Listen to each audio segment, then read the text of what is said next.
verses 19 to 31. The Rich Man and Lazarus. The parable of the rich man and Lazarus is only found in the Gospel of St. Luke.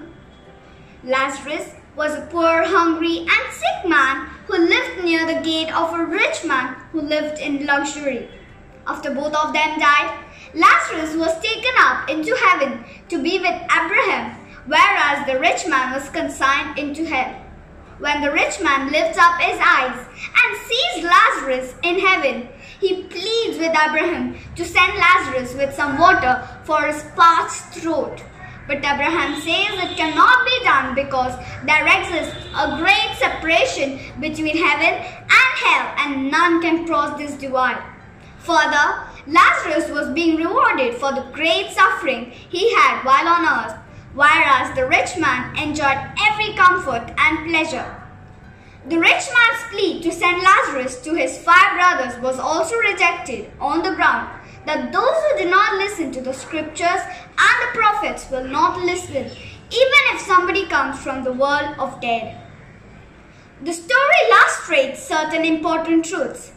Firstly, riches are a blessing only to those who make a blessing to others.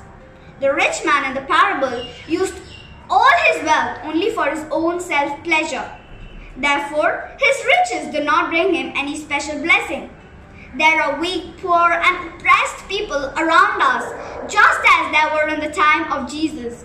It would be wrong on our part to ignore their needs and go on living as if they never existed. We have to be sensitive to their needs and do all that we can to support them and relieve their misery. The Catechism of the Catholic Church teaches us that the Church's love for the poor is the part of her constant tradition.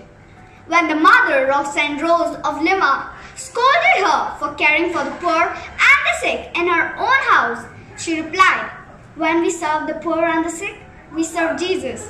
So, we must not fail to help our neighbors because in them we serve Jesus. The second lesson that comes through this parable is that all the chances we have for doing good and gaining the reward of eternal life is in this world only. Once we die, there are no more opportunities for us to show mercy, compassion or goodness. So we must not fail to help the needy, the poor and the sick. Further, the duty that is cast upon us to help the poor is laid down in detail in the scriptures. The law of Moses directs the people to treat widows and orphans with kindness and compassion. While harvesting, the Israelites were not supposed to reap and gather the entire crop. They were supposed to leave something for the poor to gather. They were not supposed to exploit their workers. They were supposed to include all the widows and orphans in their celebrations. All these instructions were already there in the book of law and were well known to the people. That is why the parable concludes saying, "They have Moses and the prophets, they should listen to them." Who will I help today? St. Ignatius. Thank you.